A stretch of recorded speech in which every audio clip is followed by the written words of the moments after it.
देखो आप सब लोग ध्यान से, कल हम लोग पढ़े थे 4.1, उसमें कुछ नहीं था, केवल जो हम लोगों को क्या करना था, ये पहचानना था कि द्विघात समीकरण है कि नहीं है। समझ में आया? और उसके में दूसरा सवाल ये दिया हुआ था कि द्विघात समीकरण बनाइए, हल मत कीजिए, खाली बनाना था। ठीक है, तो वो आगे हम लोग देखेंगे कैसे बनता है। तो आज हम लोग चालू करते हैं प्रश्नावली 4.2। देखो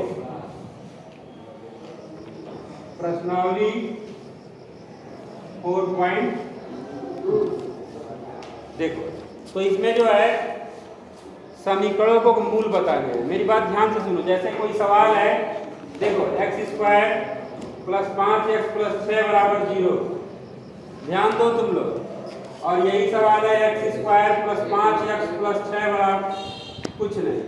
तो अगर ऐसे लिखा है तो ये समीकरण है, और इसमें जो x का मान आता है उसको हम लोग क्या बोलते हैं, मूल बोलते हैं। x के मान को क्या बोलेंगे, मूल। और इसमें x के मान को हम लोग क्या बोलते हैं, शून्यक। समझ में आ गया? इस समीकरण में x के मान को क्या बोलेंगे, मूल। और इसमें x के मान को क्या बोलेंगे। अब होता दोनों एक ही तरह है। ठीक है, शून्यक का मतलब अगर वो मान रखोगे तो उसमें मान कितना हो जाएगा, शून्य। जैसे इसका तुम गुणनखंड करोगे तो x + 2 और x + 3, तुम लोग समझ, यही आएगा, समझ रहे हो? इसका गुणनखंड करोगे तो यही आएगा, x + 2 और x + 3। तो x + 2 = 0, तो x = -2, तो -2 इसमें रखोगे तो इसका मान कितना हो जाएगा, 0। इसी को हम लोग शून्यक बोलते हैं। ठीक है, अब तुम लोग का सवाल पे आते हैं और इसका दूसरा करके दिखाते हैं कैसे लगेगा। ठीक है, तो सवाल ये पहला सवाल 4.2 का, और क्या करना है हम लोगों को, मूल ज्ञात करना है। देखो x² - 3x और -10 = 0, यही सवाल है। देखो भाई अच्छा से, यही है ना।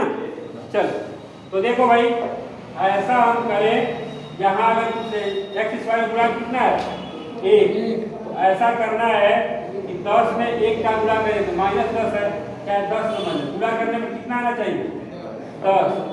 और घटाने पर ये वाला चीज देख के बताने, घटाने में कितना चाहिए, 3। आगे समझ में, गुणा करने पर और घटाने पर तो क्या है, 5 × 10 और 5 में से 2 गया, बस हो गया। तो x² - 5 हो गया ना। अब x² 5, इसका गुणा करेंगे क्या होगा, 5x माइनस और माइनस 2x माइनस, देखो बराबर चिन्ह छूट रहा है। ठीक है, अब x कॉमन करेंगे तो क्या होगा, यहाँ क्या निकल रहा है, बराबर, दोनों में कॉमन क्या हुआ, सही है। अब देखो, अब 2 अंकों का गुणा कितना हो गया, 0। ये कभी हो सकता है, ये तब होगा जब दोनों में से एक को क्या हो, 0। एक को 0 हो तभी गुणा 0 होगा, है ना। तो लिखेंगे माना x - 5 = या x + 2 = तो x बराबर क्या होगा, और यहाँ x बराबर क्या होगा, -2। दोनों मान में से कोई भी मान सही है। बहुत बड़ा मान